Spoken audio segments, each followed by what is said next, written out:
नमस्कार अनि हार्दिक स्वागत छ। हेर्दै हुनुहुन्छ कार्यक्रम doctor Kantipur live on Kantipur television HD। म सुदीपाञ्जली तपाईको साथमा प्रत्येक शनिबार दक्ष अनुभवी चिकित्सकलाई निम्त्याएर हाम्रो स्वास्थ्यसँग सम्बन्धित विभिन्न विषयमा हामी चर्चा गर्ने गर्दछौँ। र आजको कार्यक्रम डाक्टर कान्तिपुरमा पनि हाम्रो एकदमै स्पेशल गेस्ट आइसक्नु भएको छ। सो उहाँको बारेमा भन्नुपर्दा उहाँलाई चाहिँ हामी स्टुडियोमा निम्त्याउँछौँ नै, बट आजको जुन टपिक रहेको छ त्यो टपिक रहेको छ it's related to women's reproductive health. र त्यसमा पनि महिलाहरूको स्वास्थ्यमा हुने अथवा भनौँ प्रजनन अङ्गमा हुने विभिन्न किसिमका क्यान्सर ट्युमरहरूको बारेमा हामी चर्चा गर्नेछौँ। यसको रोकथाम, उपचार र कस्तो अवस्था रहेको छ महिलाहरूको यो स्वास्थ्य विषयमा भन्ने विषयमा चाहिँ हामी कुराकानी गर्छौँ। र आजको हाम्रो विशेष अतिथि हुनुहुन्छ डाक्टर सृष्टि श्रेष्ठ प्रजापतिज्यू।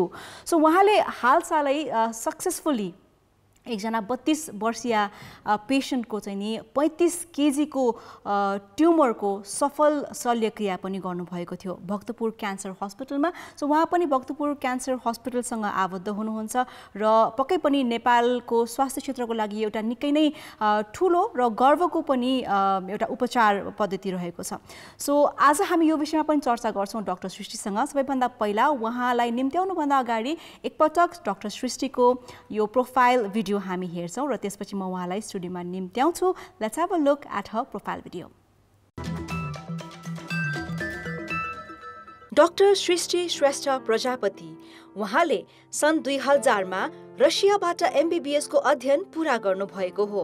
सन् 2007 मा स्त्री तथा प्रसुति रोगमा उहाँले MD गर्नुभयो। सन् 2015 मा भारतको राजीव गान्धी क्यान्सर सेन्टर मार्फत उहाँले स्त्री तथा प्रसुति रोग अनि क्यान्सर रोगमा फेलोशिप पनि गर्नुभयो। उहाँले थापाथलीमा अवस्थित प्रसुति गृहमा 6 वर्ष पूरा सेवा दिनुभयो। सन् 2014 देखि हालसम्म भक्तपुर क्यान्सर अस्पतालमा आबद्ध हुनुभयो। नेपालको विभिन्न क्षेत्रमा उहाँले क्यान्सर रोग विरुद्ध जनचेतना फैलाउँदै आउनु भएको छ। क्यान्सर रोग सम्बन्धी विभिन्न राष्ट्रिय तथा अन्तर्राष्ट्रिय सभा सम्मेलनमा उहाँले प्रस्तोता संयोजक भएर सहभागिताहरू पनि जनाउँदै आउनु भएको छ। उहाँ सामाजिक संस्था इनर व्हील क्लब अफ मध्यपुरका चार्टर्ड प्रेसिडेन्ट पनि हुनुहुन्छ। हालसम्म उहाँले 1000 भन्दा बढी क्यान्सर रोगको सफल शल्यक्रिया पनि गर्नुभएको छ। केही समय अघि भक्तपुर क्यान्सर अस्पतालमै उपचाररत 98 केजी भएकी 32 वर्षीय महिलाको पेटबाट 35 केजीको ट्युमरको शल्यक्रिया पनि डाक्टर सृष्टि श्रेष्ठ प्रजापति र उनको टिमले सफलतापूर्वक गरेको थियो। आजको हाम्रो कार्यक्रम डाक्टर कान्तिपुरमा क्यान्सर रोग अनि स्त्री तथा प्रसुति रोग विशेषज्ञ डाक्टर सृष्टि श्रेष्ठ प्रजापति हुनुहुन्छ। हजुर, क्यान्सर तथा स्त्री रोग विशेषज्ञ डाक्टर सृष्टि श्रेष्ठ प्रजापतिज्यू हुनुहुन्छ आजको हाम्रो कार्यक्रम डाक्टर कान्तिपुरको अतिथि। उहाँलाई स्टुडियोमा निम्त्याउन चाहन्छौँ। नमस्कार डाक्टर साहब। नमस्कार and welcome to doctor Kantipur. Thank you so much. So आज विशेष गरी कुराकानी गर्छौँ हामी यो क्यान्सर ट्युमर जुन चाहिँ महिला प्रजनन अङ्गहरूमा भइरहेको हुन्छ र यसको बारेमा चाहिँ जनचेतनाको बारेमा पनि यहाँले थुप्रै कामहरू गर्दै आउनुभएको छ। तर यसको एक्चुअली यसको स्टेटस र कन्डिसन चाहिँ नेपालमा कस्तो रहेको छ वुमेनहरूको भन्ने प्रश्नबाटै आजको कार्यक्रमको सुरुवात गरौँ। हजुर, पक्कै पनि यो महिला प्रजनन स्वास्थ्यको विषयमा हामी कुरा गर्दाखेरि हामीले के बुझ्नुपर्छ कि यो सबै नै इन्क्लुड हुन्छ यसमा। जस्तो कि म्याटर्नलदेखि लिएर म्याटर्नल हेल्थ, अब त्यसमै पनि स्त्री रोग या चाहिँ स्त्री क्यान्सर रोग सबै नै समावेश भएको हुन्छ। र यदि हामीले म्याटर्नल हेल्थलाई हेर्छौँ, म्याटर्नल हेल्थ भन्नाले गर्भवती अवस्था या सुत्केरी अवस्थाको हेल्थलाई हेर्छौँ भने हाम्रै ग्रामीण क्षेत्रमा, इभन ग्रामीण क्षेत्रमा पनि सरकारले धेरै सुधारको प्रयासहरू भइरहेको हामीले भेट्ने गर्दछौँ। तर यही कुरा जब स्त्री रोग या चाहिँ स्त्री क्यान्सर रोगको विषयमा हामीले खोज्छौँ भने चाहिँ हामीले यो इभन हाम्रो अर्बन क्षेत्रहरूमा पनि यसको पहिचानको लागि या चाहिँ यसको परीक्षण निदानको लागि धेरै उपलब्धि भइसकेको हामी पाउँदैनौँ। र हामीले के अर्को बुझ्नुपर्छ भने हाम्रो स्वास्थ्यमा प्रजनन स्वास्थ्यको नियमित परीक्षणलाई हामीले यसमा मात्र गर्भवती अवस्थामा मात्र सीमित राख्न पक्कै पनि हुँदैन, किनभने यो स्वास्थ्य फेरि पनि अरू समयमा पनि गर्नै पर्छ, परीक्षण गर्नै पर्ने चिज हो। तर धेरै भन्दा एकदमै कम भन्नुपर्छ, कम मात्र महिलाहरू अरू समयमा आफ्नो स्वास्थ्य परीक्षणको लागि आइरहनु भएको छ हाम्रो माझ। र अझ हामीले गाउँठाउँको कुरालाई कोट्याएर हेऱ्यौँ भने हामी के देख्छौँ भने इभन हामीले कुनै रोगले सिम्पटम दिन्छ, अवश्य पनि सिम्पटम दिइराखेको हुन्छ, तर उहाँले नेग्लेक्ट गरेर या चाहिँ उहाँ तर पनि हाम्रो सामु या स्वास्थ्यकर्मीको सामु आइरहनु भएको हुँदैन। र यसलाई अझै पनि हामीले बुझ्यौँ भने यसमा चाहिँ धेरै जसो रोल हाम्रो कल्चरको पनि छ, सोसाइटीको पनि छ, र एउटा स्टिग्मा जुन छ कि आफ्नो प्रजनन अङ्गहरू अरूको सामु देखाउनु हुँदैन, जे भए पनि हामीले लुकाउनु पर्छ, या फेरि हामीले एकदम फिमेलहरूको एउटा आफूले आफूलाई लिस्ट प्रायोरिटाइज गर्ने बानी हुन्छ। र यो सानोतिनो चिज हो, हामी यसलाई नेग्लेक्ट गर्छौँ, हामी ओभरकम गरिहाल्छौँ, यसबाट हामी ठिक हुन्छौँ भन्ने पद्धति पनि छ, हाम्रो सोचाइ पनि छ। त्यो कारणहरूले गर्दाखेरि र कतिपय महिलाहरू आफ्नो समस्या लिएर जाने भनेको श्रीमानकै हो, र श्रीमानको मद्दत धेरैले नपाएको पनि गुनासोहरू पनि भइरहेको हुन्छ।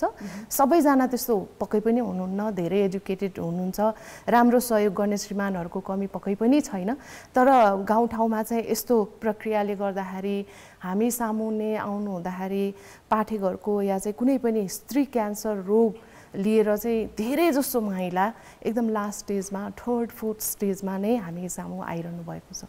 ओके, सो हेर्दाखेरि चाहिँ नि अवस्थामा अझै सुधारको चाहिँ आवश्यकता नै छ, जनचेतनाको पनि आवश्यकता छ हैन। डाक्टर साहब, अब कुरा गरौँ क्यान्सर, ट्युमर हैन, जस्तै ट्युमर पनि विभिन्न किसिमका हुन्छन् र प्रजनन अङ्गमा आउने विभिन्न किसिमका ट्युमरहरू, विभिन्न साइजका ट्युमरहरू, के सबै ट्युमरहरू चाहिँ क्यान्सरमै परिणत हुन्छ अथवा कस्ता किसिमको ट्युमर्सहरू हुन्छ? यो ट्युमर र क्यान्सरसँग जुन रिलेटेड एउटा जनमानसमा एउटा भ्रम पनि सृजना छ, जस्तै ट्युमर भयो ओह मलाई क्यान्सर भयो भन्ने किसिमको सोच पनि छ।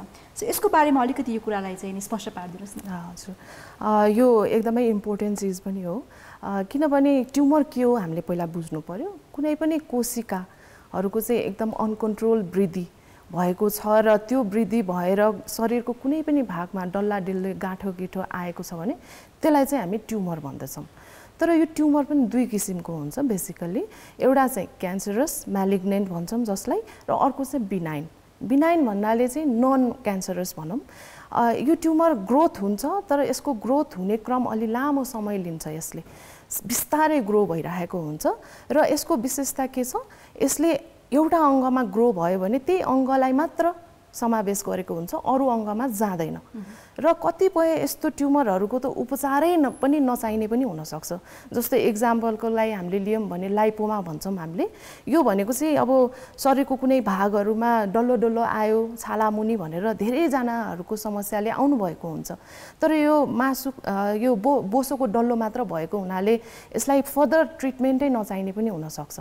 तर यो भन्दैमा हामीले लापरवाही गरिहाल्ने या चाहिँ हामी ढुक्क भएर बस्ने चाहिँ होइन, पक्कै पनि एकपटक भए पनि जाँच चाहिँ परीक्षण चाहिँ गर्नु जरुरी हुन्छ, किनकि छुट्याउनु पर्यो यो के हो भनेर।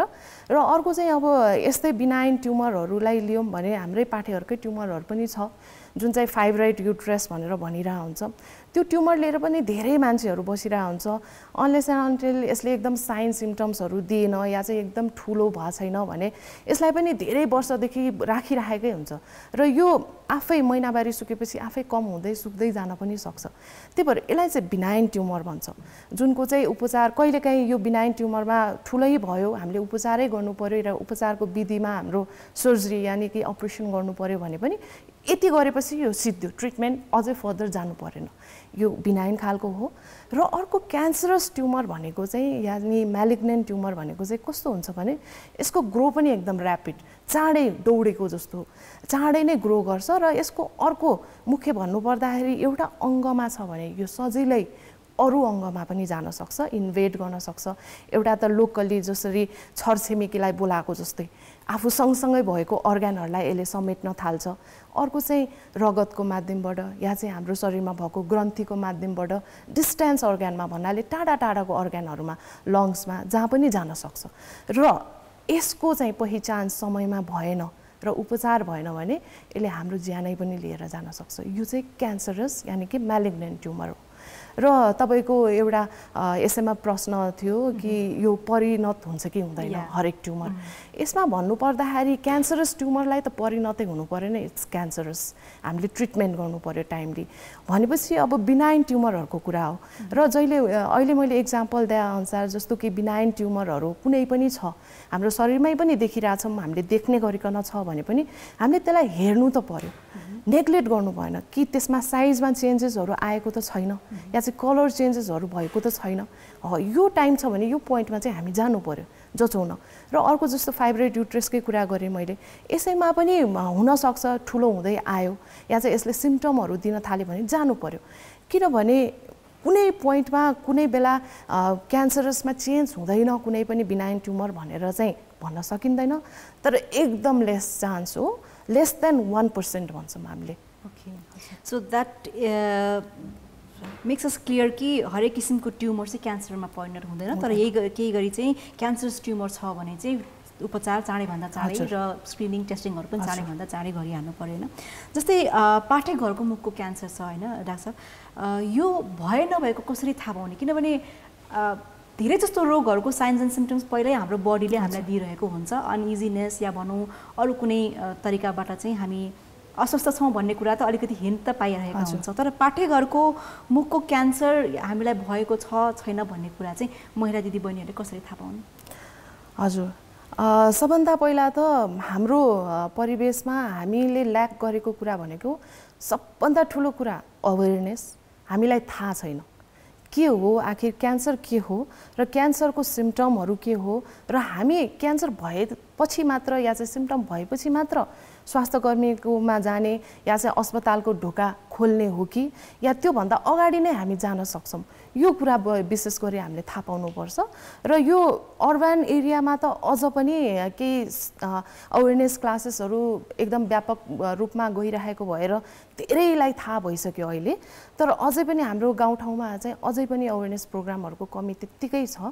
र कुनै पनि रोग छ भने त्यसले पक्कै पनि सिम्पटमहरू दिन्छ। त्यही भएर हाम्रो शरीरमा कुनै पनि नर्मल बाहेक अलिकति पनि एबनर्मल चिज भएको छ भने त्यति बेला हामी गइ नै हाल्नु पर्यो। त्यति बेला हामीले परीक्षण गऱ्यौँ भने सबभन्दा ठुलो कुरा के हुन्छ भने यदि हामी कसैमा क्यान्सर पहिचान भए पनि यो एकदम पहिलो स्टेजमा हुनसक्छ, र क्यान्सरको पहिचान पहिलो स्टेजमा भयो भने पुरै निको पनि हुनसक्छ।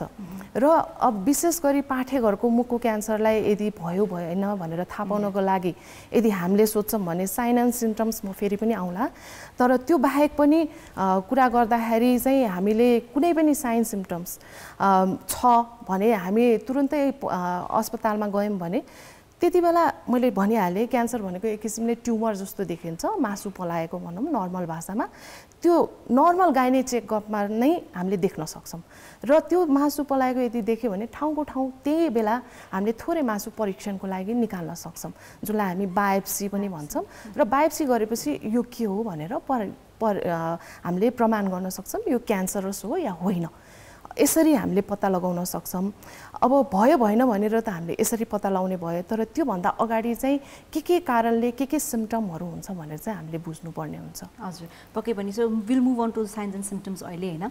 र अर्को भनेको जस्तै अब कुनै पनि किसिमको क्यान्सरलाई चाहिँ अब डेफिनेटली साइलेन्ट किलरै भनिन्छ, त्यसमाथि पनि सर्भाइकल क्यान्सरलाई चाहिँ नि स्लो किलर भनेर किन भनिएको? चाँडै थाहा नपाएर भनिएको हो अथवा चाहिँ नि हुन्छ नि एक्सट्रिम यसले चाहिँ ज्यानै लिने हो कि के हो?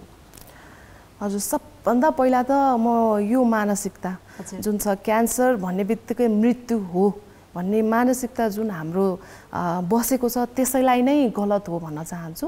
क्यान्सर भन्ने बित्तिकै अन्त्य पक्कै पनि होइन, मृत्यु नै हुन्छ भन्ने पक्कै पनि होइन।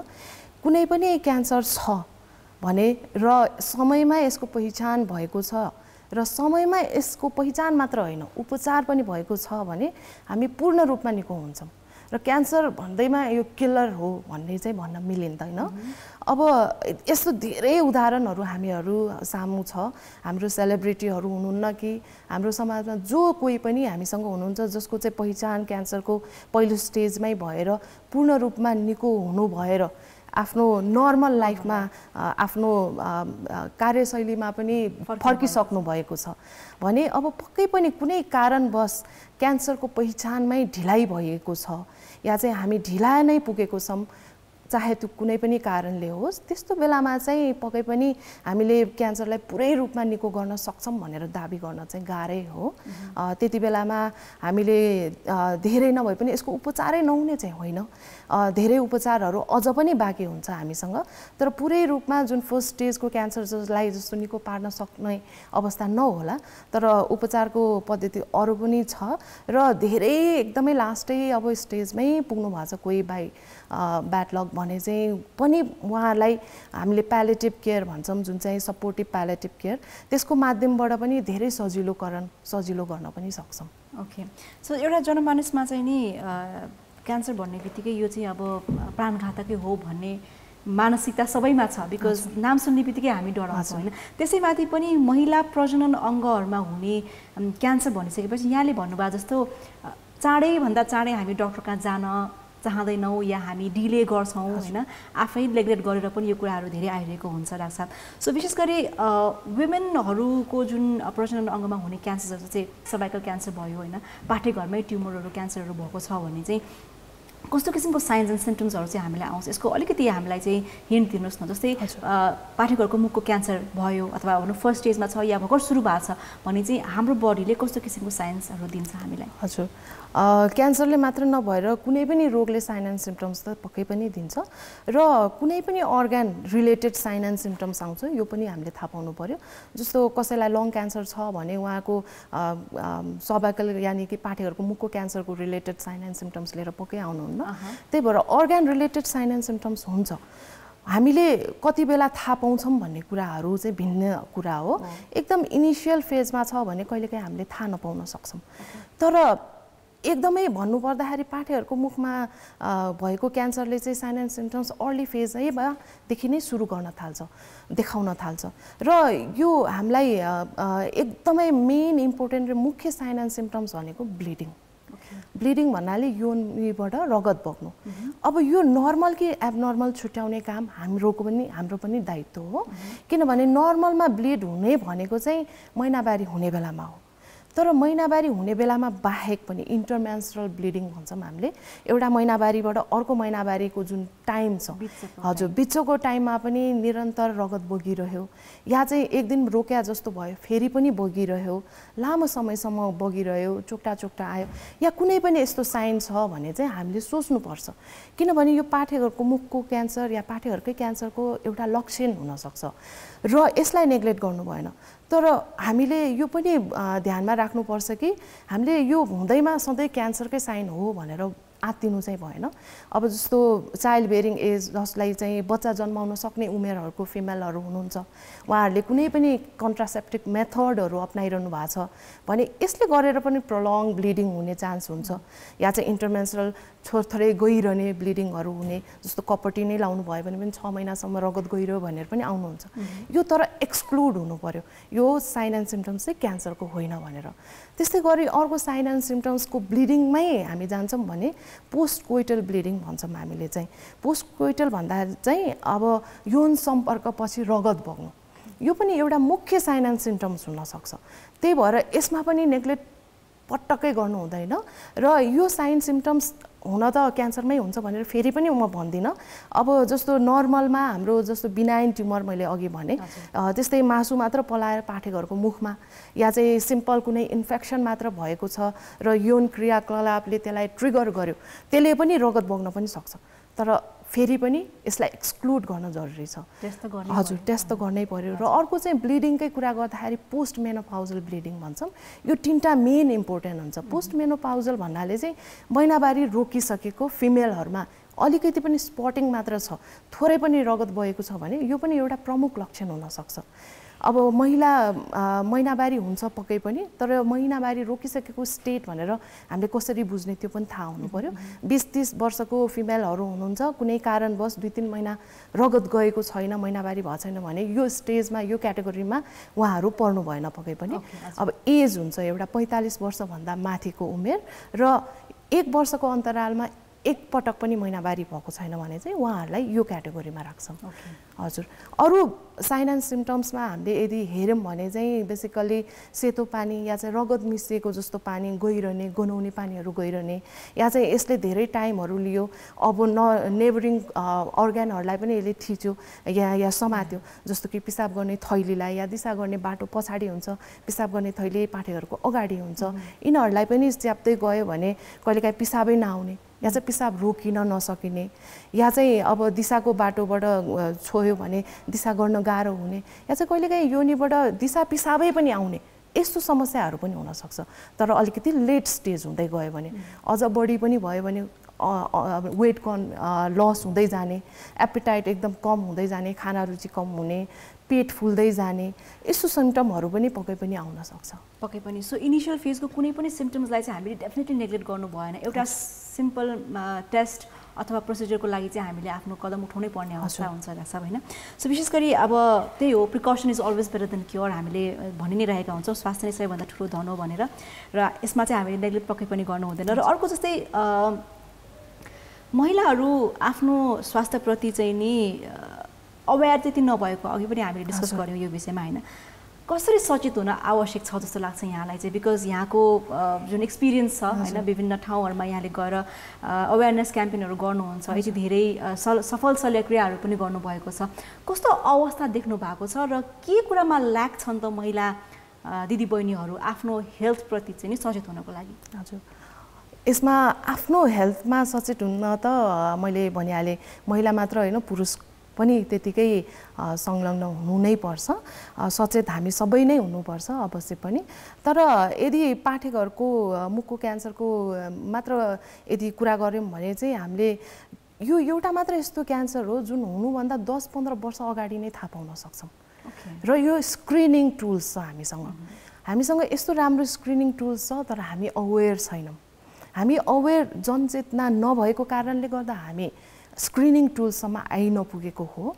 तर यो एउटै मात्र यस्तो स्क्रिनिङ टुल्स छ जसले हामीलाई धेरै वर्ष अगाडि नै सङ्केत दिन थाल्छ। यसलाई चाहिँ हामीले प्याप स्मेयर टेस्ट भन्छौँ। हजुर, यो प्याप स्मेयर टेस्ट भनेको चाहिँ हरेक केटीले गर्ने भन्ने चाहिँ होइन, जो विवाहित या चाहिँ यौन सम्पर्कमा संलग्न भइसक्नु भयो भने उहाँहरूले गर्ने हो। यो चाहिँ पाठेघरको मुखको तरल पदार्थ थोरै परीक्षणको लागि हामीले निकाल्ने गर्छौँ, र त्यो चाहिँ हाम्रो प्याथोलोजी डिपार्टमेन्टमा गएर त्यसबाट त्यसको रिजल्टहरू आउँछ। र यो एकदमै सजिलो टेस्ट हो, यसमा कुनै दुखाइ हुँदैन, कतिपय फिमेलहरूलाई थाहा पनि हुँदैन ए भइसक्यो र भन्ने क्वेसनहरू पनि हुन्छ, र टाइम पनि कन्ज्युमिङ होइन, बेहोस गर्नुपर्ने होइन, कस्ट वाइज पनि त्यस्तो के महँगो पनि होइन। त्यही भएर यो टेस्ट चाहिँ एकदम अनिवार्य गर्नुपर्छ। र यसैसँग मैले अरू के जोड्न चाहन्छु भने, जस्तो कि कुनै पनि क्यान्सरको या कुनै पनि रोगको कारक तत्त्वहरू त हुन्छ। अब कारक तत्त्वहरूमा यसैमा म जोड्दै लग्न चाहेँ, किनभने पाठेहरूको मुखको क्यान्सरको कारक तत्त्व यो स्क्रिनिङ टुल्स आएकै यही कारणले हो, किनभने कारक तत्त्व हामीलाई थाहा छ। कारक तत्त्व मेन 90% भन्दा बढी हुने भनेको चाहिँ एउटा भाइरसको कारणले हो। मेन इम्पोर्टेन्ट चिज चाहिँ यो हो। अब 90% भन्दा बढी हुने भाइरस चाहिँ हामीलाई थाहा छ, र यसलाई HPV भाइरस भनिन्छ, यानि कि ह्युमन प्यापिलोमा भाइरस। यसको सङ्क्रमणले गरेर चाहिँ हाम्रो पाठेघरको मुखको क्यान्सर हुने चान्स इज भेरी हाई। र यसको सङ्क्रमण हुने भनेको चाहिँ यौन सम्पर्कको क्रियाकलाप भइसकेपछि, योभन्दा अगाडि होइन। त्यही भएर चाहिँ हामीले प्याप स्मेयर टेस्ट पनि यौन सम्पर्क भइसकेको फिमेलहरूलाई गर्ने भन्छौँ। हजुर, अब यो हुन त यो आफ्नो लाइफ टाइममा, फिमेलहरूको लाइफ टाइममा यो भाइरसको 80% भन्दा बढी फिमेलमा चाहिँ यो लाइफ टाइममा एक न एकपटक यो भाइरसको इन्फेक्सन हुन्छ। तर त्यो भन्दैमा यो सबै यो भाइरसले क्यान्सरै ल्याउँछ भन्ने चाहिँ होइन। 100वटा टाइप्स हुन्छ यसमा, त्यसमध्ये 14वटालाई चाहिँ हामीले हाई रिस्कमा काउन्ट गर्छौँ, र त्यसमध्ये पनि थोरैले चाहिँ पाठेघरको मुखको क्यान्सरलाई बढी देखाइरहेको हुन्छ। 70% कुनै 2टा छ भनौँ न होइन, त्यसले गर्दाखेरि हुन्छ। तर हाम्रो शरीर पनि भगवानले यसै राम्रो किसिमले बनाएको छ भन्नु पर्यो। हाम्रो इम्युनिटी पावर जति बलियो हुन्छ त्यति नै यो भाइरससँग हामी खेल्न सक्छौँ भनौँ। यसलाई हामीले परास्त गर्न सक्छौँ, यसलाई धकल्न सक्छौँ, र इम्युनिटी पावर राम्रो हुँदाखेरि हामीले यो भाइरसलाई धकल्यौँ भने यसले हामीलाई क्यान्सरै ल्याउँछ भन्ने पनि होइन। र यदि विकेन इम्युनिटी पावर छ या चाहिँ यसको इन्फेक्सन बारम्बार भइरह्यो, यसको ट्रिटमेन्टमा नेग्लिजेन्स भयो भने पक्कै पनि यसले क्यान्सर ल्याउन चाहिँ सक्छ। तर यसमा अझ पनि थप्न के चाहन्छु भने यो भाइरसले इन्फेक्सन आज गर्यो भोलि नै क्यान्सर हुने होइन। यो जुन 10-15 वर्ष मैले भने यो यही नै हो। यो अन्तराल, यो टाइम लिन्छ। र अब जो कसैको इम्युनिटी कम छ भने पनि, जस्तो HIV सँग लडिरहनु भएको छ कोही भने पनि उहाँहरूलाई पनि 5 देखि 10 वर्ष टाइम दिएको हुन्छ। त्यही भएर यो टाइममा हामीले स्क्रिनिङलाई फोकस गर्नु पर्यो र हामी यसबाट बस्नु पर्यो। जस्तो अरू कारक तत्त्वहरू पनि म अलिकति भन्न चाहेँ, यसमा पनि हामीले अलि बुझ्नुपर्ने भएको भएर, जस्तो कि अब कुनै पनि फिमेलले धेरैजना बच्चाहरू जन्माउनु भएको छ, जस्तो हामीले चाहिँ बेसिकली भन्दा 3 भन्दा बढी भन्छौँ, 3 भन्दा बढी बच्चाहरू छ भने अभियसली पनि उहाँहरूको यो बच्चा जन्माउने क्रममा पाठेहरूको मुखमा ट्रमा यानि कि घाउहरू हुनसक्छ र घाउ हुने बित्तिकै यो प्रोन हुन्छ इन्फेक्सनको लागि। त्यही भएर पनि इन्फेक्सनको चान्स इज हाई र इन्फेक्सन हुने बित्तिकै पनि हाम्रो क्यान्सर हुने चान्स हाई भयो। जस्तो अरू रिस्क फ्याक्टरहरूमा यदि हामीले केलायौँ भने जस्तो कि स्मोकिङ पनि एउटा one of the most important कुरा देखिया छ। हाम्रो विचारमा चाहिँ स्मोकिङले मुखको क्यान्सर या लङको क्यान्सर मात्र ल्याउँछ भन्छ, तर त्यो होइन। 2 फोल्डले जो स्मोक गर्नुहुन्छ उहाँ फिमेलहरूलाई 2 फोल्डले चाहिँ 2 गुणा बढी देखिएको छ। र रिसर्चहरूमा यही केमिकल जुन चाहिँ टोब्याकोमा हुन्छ जसले क्यान्सर ल्याउन सक्छ, त्यो हामीले पाठेहरूको मुखको क्यान्सरको फिमेलहरूलाई जाँच गर्दा पनि पाएका छौँ। किनकि जुन हामीले इन्हेल गर्छौँ लङ्समा, त्यो केमिकलहरू कुनै पनि ठाउँमा ब्लडको माध्यमबाट जान सक्छ र सजिलै उहाँहरूलाई इन्फेक्सनहरू हुने चान्स हाई हुने भयो। सो डाक्टर साहब, हामी एकैछिनपछि फेरि पनि फर्केर आउँछौँ र we are having a very interesting conversation अहिले विथ डक्टर सृष्टि श्रेष्ठ प्रजापतिज्यू। उहाँ हुनुहुन्छ consultant gynae oncologist from Bhaktapur cancer hospital र हामी आज महिला रिप्रोडक्टिभ यानि कि प्रजनन स्वास्थ्यको बारेमा र त्यसमा हुन सक्ने क्यान्सर अथवा ट्युमरको उपचार अथवा भनौँ त्यसको साइन्स एन्ड सिम्पटम्सहरूको बारेमा धेरैभन्दा धेरै जानकारी दिने प्रयास गरिरहेका छौँ र तपाईँको पनि केही क्वेसन्सहरू रहेको छ भने हामीलाई तपाईँले पक्कै पनि कल गर्न सक्नुहुन्छ लाइभ। हाम्रो फोन नम्बर रहेको छ 519202 र 519203। कल गर्दै गर्नुहोला। अहिलेको लागि हामी लाग्छौँ एउटा छोटो व्यापारिक विश्राममा।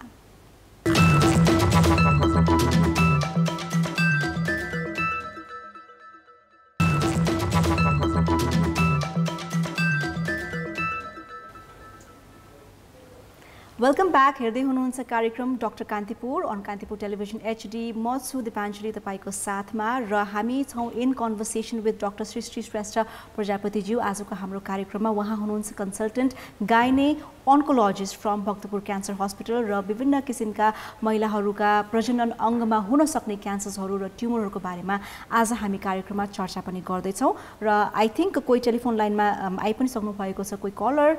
हेलो हजुर, नमस्कार। हजुर नमस्कार। हजुर को बोल्नुभयो? म सरला शर्मा। सरला शर्माज्यू, कहाँबाट बोल्दै हुनुहुन्छ? म अहिले त अनामनगर हो, धरानबाट हुनुहुन्छ। सो सरलाजीको के समस्या रहेको छ हाम्रो डाक्टर साहबसँग राख्न सक्नुहुन्छ? तपाईँले क्वेसन मलाई भन्नुभयो भने म डाक्टर साहबलाई क्वेसन राखिदिन्छु है त। हुन्छ। हजुर भन्नुहोस्, के समस्या रहेको छ? मेरो समस्या भनेको चाहिँ यो महिनावारी रोकिसकेपछि हजुर पाठेघरमा भएको सानो सिस्ट चाहिँ सुकेर जान्छ भनेर धेरै डाक्टरहरूले भन्नुभएको छ। अब यो के हो, सत्य हो होइन, यसले दुःख दिने हो कि होइन, यसले पछि गएर क्यान्सर हुने हो कि होइन, एउटा त्यो भयो। अर्को चाहिँ मलाई एकदमै अहिले 10 वर्ष जति भयो मेरो महिनावारी रुकेको, मलाई एकदमै गर्मी साध्यै धेरै हुन्छ। अरूलाई जाडो भइरहेको बेलामा मलाई गर्मी भइरहेको हुन्छ। अब त्यसको चाहिँ निवारण गर्न अथवा के गर्दा हुन्छ, अथवा त्यो सिस्टले चाहिँ मलाई भोलिपर्सि पछि गएर नराम्रो असर भएर म त क्यान्सर पो हुने हो कि भन्ने पनि डर लागिरहेको छ। त्यो चाहिँ के हो, त्यो प्रश्न पारिदिनु भयो। हजुरको महिनावारी सुकिया चाहिँ 10 वर्ष भइसक्यो? भइसक्यो। अनि अहिले डाक्टर साहबलाई देखाउनु भयो तपाईँले कहीँ? अनि त्यो चाहिँ सुक्छ भन्नुभएको छ आफै? देखाइरहेको छु। हजुर। तर सानो छ भनेर भन्नुहुन्छ, यसले दुःख दिँदैन, महिनावारी सुकेपछि आफै हराउँदै जान्छ भन्नुहुन्छ। तर के हो, अब यसले दुःख दिन्छ कि दिँदैन, पछि वर्ष बढ्दैन, पुरानो त्यो क्यान्सर जस्तो केही हुन्छ कि हुँदैन भन्ने मलाई जिज्ञासा छ, तर डर पनि छ। हजुरको जिज्ञासाको लागि धेरै धेरै धन्यवाद र म यो जिज्ञासा अहिले नै डाक्टर साहबसँग राखिहाल्छु है त। हेर्दै गर्नु होला सरलाजी कार्यक्रम।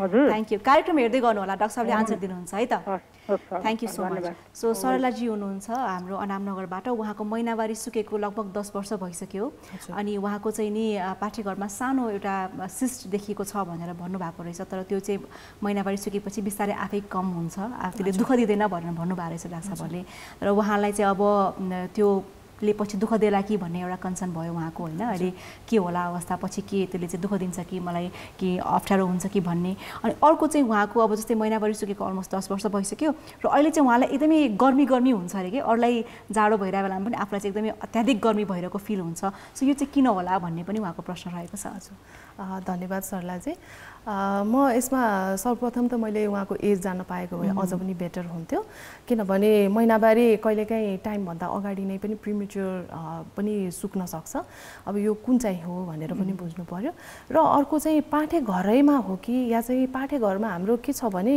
पाठेघरमा होस् या चाहिँ डिम्बाशयमा जुन चाहिँ पाठेघरको सँगसँगै दायाँ बायाँ हुन्छ त्यसमा होस् या चाहिँ नली भनौँ फ्यालोपियन जहाँ जे भए पनि पाठेघरमा भन्ने कुरा हुन्छ र पाठेघरको मुखको क्यान्सर र पाठेघरकै क्यान्सर पनि डिफ्रेन्ट हो तर हामीले भन्दाखेरि एउटै पाठेघरलाई लिने समेट्ने गर्छौँ होइन अब यही कुरालाई यदि महिनावारी सुकिसकेको हुनुहुन्छ भने चाहिँ यदि डिम्बाशयमा सानो सिस्टहरू छ भने चाहिँ हामीले अलि सतर्क हुनु जरुरी अवश्य पनि पर्छ किनभने डिम्बाशयको रोगहरू भनौँ सिस्टहरू अलिकति मेनोपाउज भन्नाले महिनावारी रोकिसकेको फिमेलहरूमा छ भने चाहिँ हामीले ध्यान पुर्याउनु पर्ने जरुरत हुन्छ तर यही कुरा अब सिस्ट नभइकन सानो ट्युमर मैले अघि भने जस्तो फाइब्रोइड हो कि यदि फाइब्रोइड हो भने चाहिँ यो आफै श्रिङ्क भएर पनि जान सक्छ यो श्रिङ्क भयो भने अब विथ टाइम यो कहिलेकाहीँ त देख्दै नदेख्नेसम्म पनि हुनसक्छ त्यही भएर त्यसमा वरि हुनु पर्दैन तर पनि कुनै पनि चिज हाम्रो शरीरले देखाएको छ भने त्यसलाई नेग्लेक्ट नगरिकन एटलिस्ट वर्षमा एकपटक भए पनि देखाउनु चाहिँ म उहाँलाई सजेस्ट गर्न चाहन्छु र अर्को चाहिँ यो जुन तपाईँको महिनावारी रोकिसकेपछि हुने सिम्पटमहरू जस्तो लाग्छ हामीलाई हुन त 10 इयर्सको ग्याप भनेपछि महिनावारी सुक्ने बेलातिर नै खास सुरु हुन्छ प्रायः जसो तर अब यो कुन कारणले कहिलेकाहीँ के हुन्छ भने महिलाहरूले केही औषधि सेवन या केही कन्ट्रासेप्टिभ पिल्सहरू लिइरहनु भएको या सुईहरू लगाइरहनु हुन्छ नि डेपोहरू त्यो लगाउँदाखेरि महिनावारी नहुँदै उहाँको टाइम एकदम यङ एजदेखि लाउन थाल्नुहुन्छ र महिनावारी सुक्ने टाइम हुँदै अनि यो सिज हुँदै गएको पनि हुनसक्छ त्यो हो भने चाहिँ अब बल्ल पो मेनोपाउजको टाइम आएको हो कि उहाँको होइन त्यसले गर्दाखेरि यो सिम्पटमहरू बल्ल अहिले आउन थालेको हो कि होइन अब यो सिम्पटमहरूमै पर्छ महिनावारी सुक्ने सिम्पटममा हो र अब जस्तो एकैचोटि आत्या जस्तो या चाहिँ चिटचिट पसिना आएको जस्तो गर्मी भएको जस्तो हुनसक्छ यसको लागि चाहिँ एकचोटि परीक्षण गरेर हामीले सिम्पल अब एउटा त हाम्रो बुझ्नु पनि पर्यो काउन्सलिङ गर्नु पर्यो फ्यामिली मेम्बरलाई पनि काउन्सलिङ हुनुपर्छ यो एउटा सिम्पटम हो एउटा फेज हो तर यो जान्छ तर टाइम चाहिन्छ यो टाइममा हामीले हेल्प गर्नुपर्छ उहाँलाई भनेर र अर्को चाहिँ हामीले उहाँसँग प्रत्यक्ष स्वास्थ्यकर्मीसँग गएर यसको बारेमा जानकारी लिएर के गर्ने होइन एक्सर्साइजहरू गर्ने कि कसरी उहाँले चाहिँ आफूलाई अरू ठाउँमा इन्गेज गर्ने कि या चाहिँ कुनै औषधिहरू प्रयोजनमै ल्याउनु पर्ने अवस्था छ कि त्यो चाहिँ इभ्यालुएट हुनुपर्छ सो मेबी त्यो हार्मोनल इस्यु हुनसक्छ हार्मोनल इस्यु हुनसक्छ पक्कै पनि सो सरलाजीको यो जिज्ञासा पक्कै पनि डाक्टर साहबले मेटिदिनु भयो होला भन्ने हामीले आशा राखेका छौँ सो मुभिङ अन टु हाम्रो अघिको कन्भर्सेसन होइन डाक्टर साहब सो केही कारक तत्त्वहरूको बारेमा हामीले कुराकानी गर्दै थियौँ जस्तै पाठेघरको मुखको क्यान्सर भएमा अथवा के कारक तत्त्वहरू हुनसक्छ जस्तै स्मोकिङको पनि कुरा भयो स्मोकिङ गर्ने अथवा धुम्रपान गर्ने महिलाहरूकोमा पनि लङ क्यान्सर मात्रै नभएर पाठेघरको मुखको क्यान्सर समेत पनि हुन सक्ने चान्सेसहरू होइन सो अरू चाहिँ के छन् हजुर यसैमा यदि हामीले अझै हामीले हेऱ्यौँ भने चाहिँ कस्तो छ भने अब एकदम यङ एजमा यदि सेक्सुअल एक्टिभिटिजमा लाग्नु भएको छ भनौँ न होइन सेक्सुअल्ली एक्सपोज हुनुभएको छ या चाहिँ बढी मानिसहरूसँग एक्सपोजर छ सेक्सुअल्ली भने चाहिँ यस्तो बेलामा पनि यो भाइरस जति चाँडै एक्सपोज भयौँ जति धेरैसँग भयो यो भाइरसको एक्सपोजर हुने आफ्नो शरीरमा एक्सपोजर हुने चान्सेस पनि हाई हुने भयो त्यही भएर यो क्याटेगोरीको फिमेलहरूलाई पनि हाई रिस्क भन्छौँ होइन हाई रिस्क क्याटेगोरीमा पर्नुभयो किनभने यसले पनि पाठेघरको मुखको क्यान्सर गर्नलाई सजिलो गराइदियो अर्को चाहिँ अब जस्तो पिल्सहरू भन्छौँ नि हामीले बर्थ कन्ट्रोल पिल्सहरू अब यो होइन कि वर्षेनी बच्चा जन्माउनु पनि भएन कुनै न कुनै साधनहरू त अप्नाइरहनु भएको हुन्छ त्यसमध्ये चाहिँ बर्थ कन्ट्रोल पिल्सहरू छ भने चाहिँ हामीले स्ट्रिक्टली भन्ने गरे हुन्छौँ कि 5 वर्षभन्दा बेसी नखानु तर हाम्रो के छ भने सोचाइ यही औषधि खाने हो मलाई चाहिँदैन जानु पर्दैन 5 वर्ष 6 वर्ष गइरह्यो खाइरह्यो होइन या चाहिँ सोध्दै नसोधिकन पनि यसको प्रयोजन निरन्तर गरिरहनु भयो भने चाहिँ हर्मोनहरूले बेसिकली कसरी ल्याउँछ भनेर चाहिँ अझै पनि तथ्याङ्कहरू साइन्टिस्टले प्रुभ गर्न सक्नु भएको छैन तर बेसिकली उहाँको के छ भने यो हर्मोनहरू जति प्रयोजनमा धेरै आयो त्यो हर्मोनले चाहिँ एकदम ससेप्टेबल एकदम भलरेबल पाठीहरूको मुखलाई एकदम भलरेबल बनाइदिन्छ इन्फेक्सन प्रोन बनाइदिन्छ भनौँ न इन्फेक्सन सजिलै हुन सक्ने भइरहने गराइदिन्छ त्यसले गर्दाखेरि जति धेरै इन्फेक्सन भयो अभियसली त्यसले गरेर चाहिँ रिस्कहरू बढ्दै जान सक्छ ओके सो जस्तै अब रिस्क फ्याक्टर्सहरू पनि भयो साइन्स एन्ड सिम्पटम्स पनि भयो जुन हामीले पक्कै पनि नेग्लेक्ट गर्नु हुँदैन र आफूलाई त्यस्तो शङ्का लागेमा आफ्नो बडीबाट चाहिँ त्यस्तो डिस्चार्जेसहरू भएमा ब्लिडिङ स्पटिङ भएमा चाहिँ हामी तुरन्तै स्वास्थ्य कर्मीको परामर्श हामीले लिनुपर्ने हुन्छ होइन सो जस्तै ट्युमर क्यान्सर भयो पाठेघरकै अब हामी अलिकति फोकस गरिरहेको छौँ यसमा यसको उपचारको क्रममा हामी जब जान्छौँ नि त्यति बेला चाहिँ नि विकल्प भनेको शल्यक्रिया चाहिँ कुन बेला हुन्छ अझै हरेक ट्युमर क्यान्सरको त शल्यक्रिया हुँदैन होइन सो कुन बेलामा चाहिँ शल्यक्रियाको प्रोसेसमा हामी जानुपर्छ र शल्यक्रिया पछिको चाहिँ नि यो जुन रिकभरी फेज कस्तो हुन्छ त्यसपछि उहाँको लाइफस्टाइलहरू चाहिँ कस्तो हुन्छ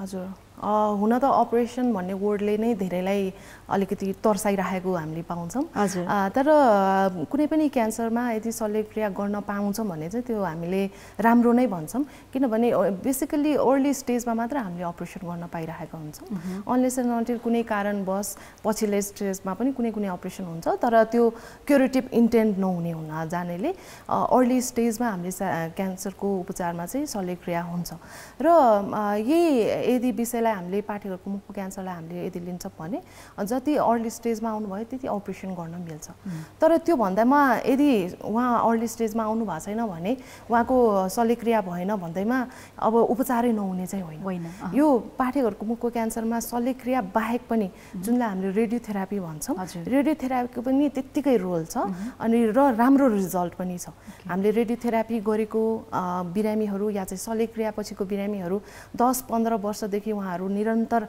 हामीमा फलोअपमा आइरहनु भएको हामीले भेट्ने गरेका छौँ त्यही भएर दुवै नै इफेक्टिभ पनि छ त्यही भएर हतोत्साहित हुनु पर्दैन शल्यक्रिया गर्न नपाएमा पनि र शल्यक्रिया गर्न पायो भने चाहिँ खुसी हुनु भन्छौँ हामी चाहिँ युजली अब बेसिकली क्यान्सर भयो भनेर खुसी हुनु भन्ने सन्देश त पक्कै होइन क्यान्सर उपचार गर्यो भने पुरै निको हुने भएको कुराले गर्दा चाहिँ हामी खुसी हुनु भन्छौँ र आफ्टर सर्जरी पनि मान्छेले नर्मल लाइफ बिताउन सक्नुहुन्छ एकदम जसरी अरू बेला त्यसरी प्री क्यान्सर या चाहिँ प्री सर्जरी जसरी नै उहाँले आफ्नो नर्मल लाइफ बिताउन सक्नुहुन्छ हजुर doctor thank you so much अहिलेलाई हामी फेरि पनि लाग्छौँ एउटा छोटो व्यापारिक विश्राममा फर्केर आउने नै छौँ हेर्दै गर्नुहोला कार्यक्रम डाक्टर कान्तिपुर हामी छौँ in conversation with doctor Srishti Shrestha प्रजापतिज्यू उहाँ हुनुहुन्छ consultant gynae oncologist from Bhaktapur cancer hospital so हामी कन्भर्सेसनमा फर्केर आउँछौँ नै हाम्रो साथमै रहनुहोला we shall be right back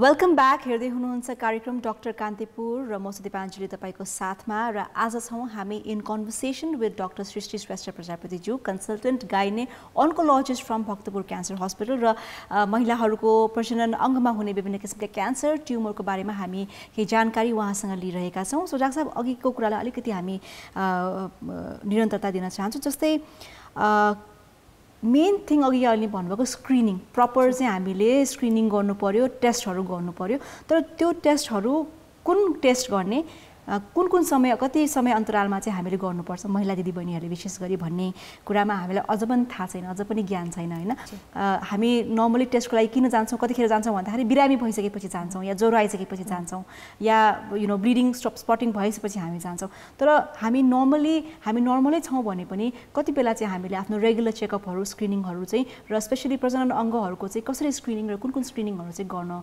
पर्छ यहाँको विचारमा हजुर यो स्क्रिनिङमै फोकस अलिकति बढी गर्नु नै पर्छ किनभने यदि हामीले यो हाम्रो जस्तो डेभलपिङ कन्ट्रिजहरूलाई लियो भने नेपालकै कन्टेक्स्टमा नेपालको यदि डाटा हेर्ने हो भने पाठेघरको मुखको क्यान्सरले सबभन्दा पहिलो स्थान ओगटेको छ।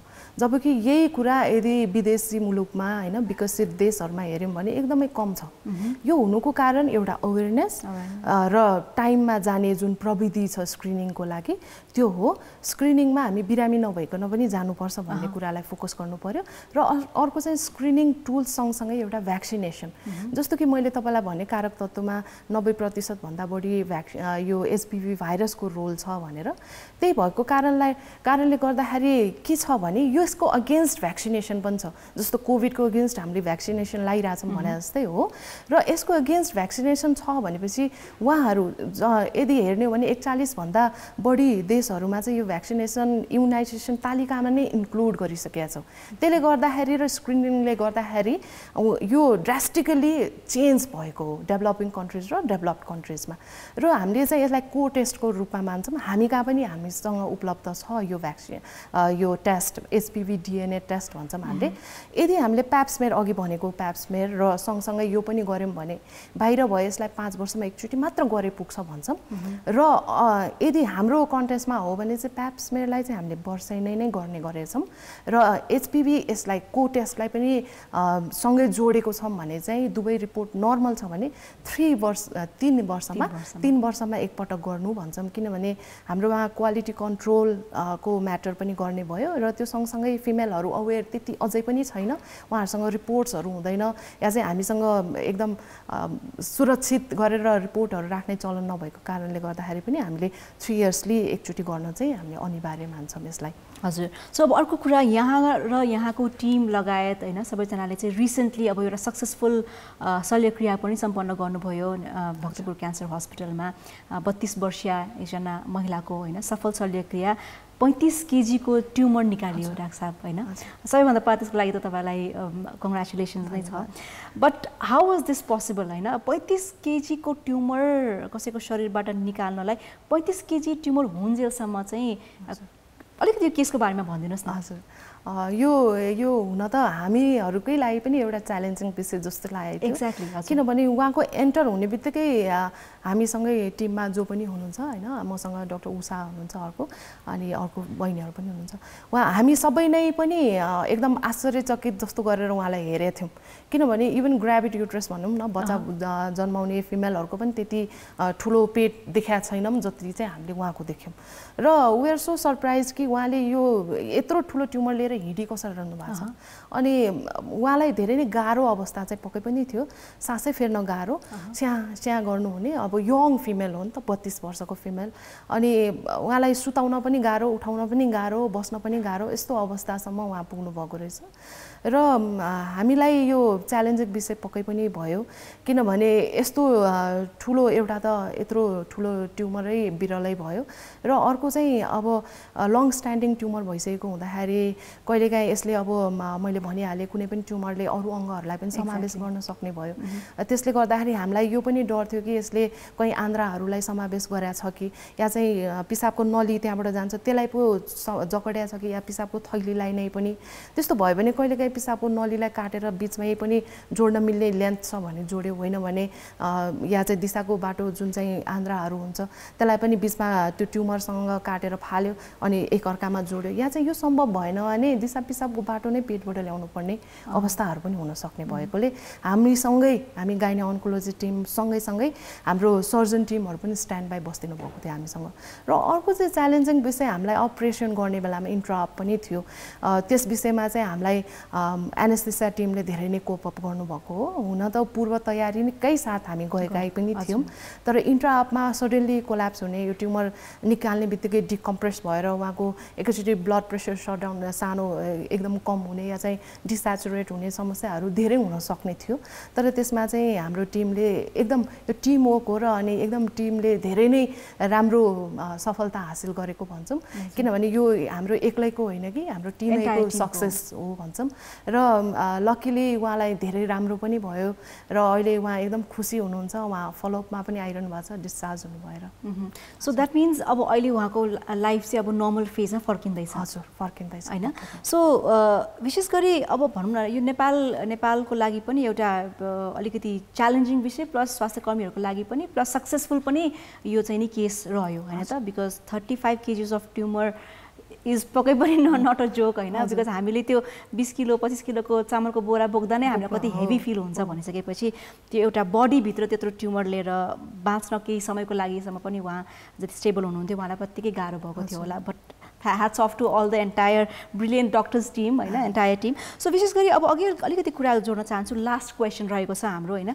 सो कस्तो किसिमको जनचेतनाको आवश्यकता देख्नुहुन्छ तपाईँ एज अ डक्टर?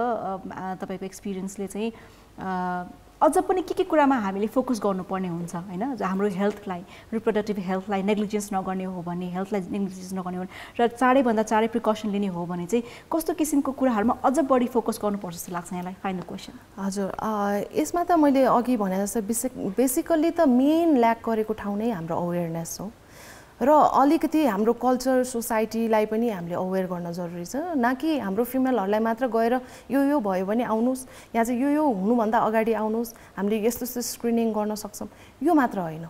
हामीले अवेरनेस क्लासहरू लिन जाँदाखेरि हामी यसैमा नै पनि स्ट्रिक्ट हुन्छौँ कि कोही केटा मेलहरू हुनुहुन्छ भने उहाँहरू सुट्ट निक्लिन लाग्नु भएको हुन्छ र हामी चाहिँ उहाँहरूलाई रिक्वेस्ट गर्छौँ प्लिज तपाईँहरू पनि यो अटेन्ड गरिदिनु होला। किनभने उहाँहरूको सोचाइमा के हुन्छ भने प्रजनन अङ्गको अवेरनेस हुँदाखेरि हामी हुँदाखेरि डक्टरलाई पनि अप्ठ्यारो होला या चाहिँ जो पनि आइरहनु भएको छ उहाँहरूलाई पनि अप्ठ्यारो होला भनेर होइन, यो सबैको माझ पुग्नुपर्ने कुरा हो। जति फिमेलले थाहा पाउनुपर्छ त्यति नै म भन्छु कि मेलले पनि, मेल पार्टनरहरूले पनि थाहा पाउनुपर्छ ताकि उहाँहरूलाई टाइमली म्यानेज गर्नको लागि, रोगको निदान पहिचान गर्नको लागि मद्दत पुगोस्। सबभन्दा बेसिकली त्यो अवेरनेस हो र अवेरनेस भएन साइन एन्ड सिम्टम्सको पनि कुराहरू थाहा हुन्छ। र अझ पनि म के फोकस गर्न चाहन्छु भने sign and सिम्टम्सलाई नकुरौँ।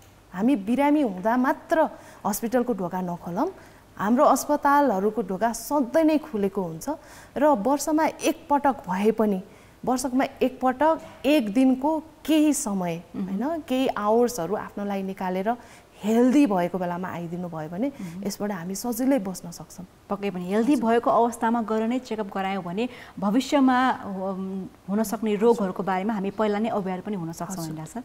So yes, thank you so much. हामीलाई आज यति धेरै इन्फर्मेसन यहाँले दिनुभयो अबाउट वुमेन रिप्रोडक्टिभ हेल्थ अनि क्यान्सर र ट्युमरको हामीले विभिन्नता थाहा पायौँ होइन, र कुन किसिममा चाहिँ हामी शल्यक्रियामा जान सक्छौँ, सबै ट्युमर्सहरूको शल्यक्रिया गर्नैपर्छ भन्ने अवस्था छैन भन्ने पनि जानकारी सायद हाम्रो भ्युअर्सहरूले आज पाउनुभयो होला भन्ने हामीले आशा राखेका छौँ। Thank you so much for being here. धन्यवाद। Thank you so much.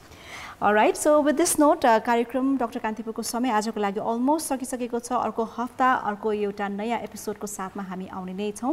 कार्यक्रम हेर्दै गर्नुहोला र कान्तिपुर टेलिभिजन HD हेर्दै गर्नुहोला भन्दै this is me Dipanjali signing off. Bye, नमस्ते एन्ड टेक केयर।